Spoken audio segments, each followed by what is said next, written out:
Биылғы жыл еліміз үшін ерекше жыл. Қас қағым уақыт тәрізді тау өткен тәуелсіздігімізге 30 жыл, желтоқсан оқиғасына 35 жыл. Желтоқсан көтерілісі 1986 жылы 16-19 желтоқсан аралығында Алматыда болған қазақ жастарының кеңестік социалистік республика одағы үкіметінің отаршылдық, әміршіл әкімшіл жүйесіне қарсы наразылық қимылдары. Көтерілістің басталуына Мәскеудегі орталықтың республика халқының пікірмен санаспастан Ресейдің Ульянов облыстық партия комитетінің бірінші хатшысы Кобинді Қазақстан Компартиясы орталық комитетінің бірінші хатшысы етіп тағайындауы түрткі болды.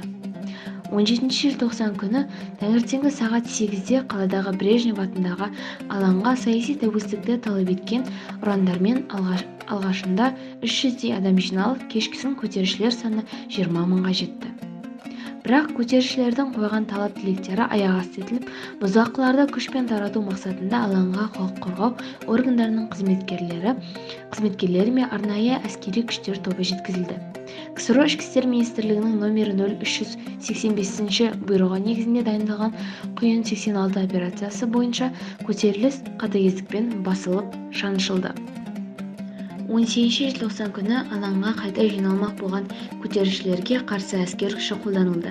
Көтерілісшілердің қалған топтарын ығыстыру үшін жедел топ, милиция мен жасақшылардан арнайы топтар құрылып, қала көшелеріне аттандырылды. Осы әскери күштер 19 желтоқсан күні қаланың әр тұсында қайтадан шеруге шықпақ болған 6 топты басып таратты.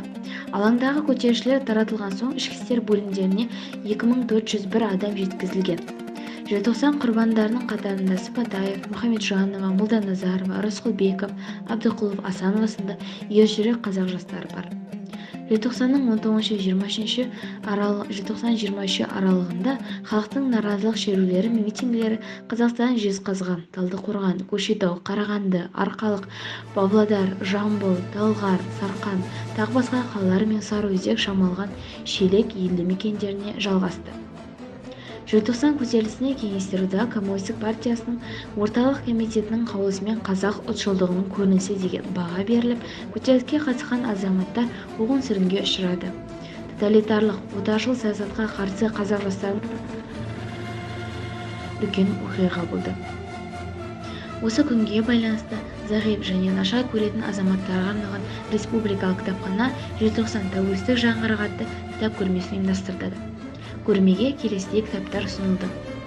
Ахметбекұлы Алмас, Көктудың желбірегені. Бұл жинаққа автордың Атамекен, Дауыс, Астынан алды қырдың шируы, Сәуірдің бұлты, өлең атты кітаптарынан іріктелген өлең, поэмалар мен соңғы жылдары жазған бір топ өлеңдер енгізілді. Сонымен қатар бірге бұл күнде Көктудың желбірегені атты ән өлеңінен танымал ақынның әнге айналған өлеңдері де нотасымен бірге топтастырылды.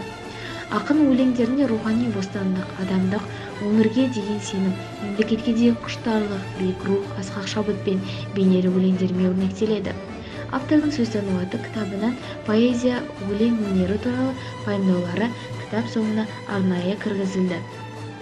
Бейсқұлов, желтоқсан ызғары. Әдебиетші журналист Бейсқұловтың бұл кітабы 1986 жылғы 17-18 желтоқсанда Алматыда болған бейбіт шеру, елді дүр сілкіндірген оқиға. Руханған жастардың асау толқыны, оның рухани сананы, ұлттық ар-намысты астан-кестен қопара ғаламат күш-қуаты жөнінде, әміршіл әкімшіл жүйе кезіндегі басшылықтың адам құқығын аяққа таптаған өктем істерін әшкерелеу арқылы туралы публицистік зерттеу толғау. Әбікенұлы Ерболат, желтоқсан ызғары. Проза. Ерболат Әбікенұлының кейіпкерлі адам. Адам болғанда да зиялы қауым. Қаузаған тақырыбы өмір. Өмір болғанда да қаланың қайнаған ортасы. Шығармалары бастаған аяқ юмор, сарказм, иронияға құрылған. Тіпті кейде сатираның элементтерін көптеп кездестіруге болады.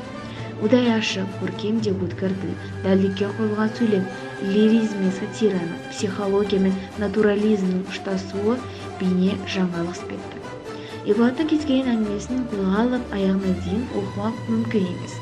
Оқырманды жіпсіз байлау оның басты ерекшелігі. Желтоқсан көтерілісі, көп томдық айғақ кітаптар. Ақиқат жолы ауыр, шындықтың соқпағы шырғалаң екеніне елімізде ғана емес, кешегі кеңестер одағында тіпті әлемдік ауқымды айрықша бетбұрыста нышаны болған 1986 жылғы желтоқсан көтерілісі айқын дәлел. Сол бір ызғарлы уақыттан бері көп жылдар өтті. Әйтсе де көтеріліс құпиясы әлі анық айтылмай келеді. Оның басты себебі компартия тарапы тоталитарлық жүйе күйреді дегенімізбен, күні кеше қазақ халқына ұлтшыл атағын негізгісіз жапсырып, Алматы көшелеріне бейбіт ұранмен шыққан жастарды қан-жоса етіп соққыға жыққан, етке талатқан, түрме торына тоғытып, адам айтса нанғысыз қайғы-қасірет шектірген билік иелеріне барып тіреледі. Тәуелсіздігімізді алдық дегенімізбен, жазалануға тиісті күнәһарлар түк болмағандай алаңсыз тіршілік етуде. Сонда не өзгерді? Қазақ жастарын алаңға алып шыққан мәселелер жүзеге асты ма? Ұсынылып отырған көп томдық айғақ кітаптар осы сауалдарға алға тартып жауап іздейді.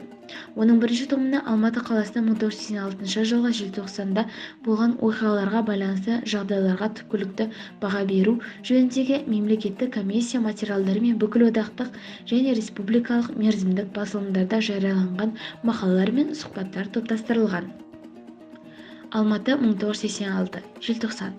Айғақ кітап. Кітаптың 9-шы томында қазақ жастарының ерлік күресі, оның айтылмай жүрген билік тарапынан өз бағасын ала алмай жатқан саяси құқықтық мәселелер жан-жақты сөз болады.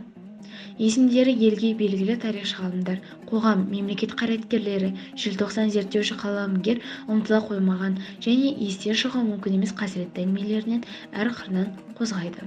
Сол бір 86-ның ызғарлы күндерінде мемлекеттік қауіпсіздік қызметінде жүрген мамандар, билік саласында болған кісілер ағынан ақтарыла сыр шертеді.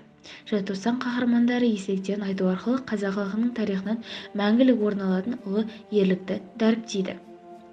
Әрбір материалда жүргізілген дөңгелек үстел сұхбаттарында әркім-ақ ой түйерлік мәлімет пікірлер көптеп ұшырасады. Кәріпжан әулеті желтоқсан сүргіні.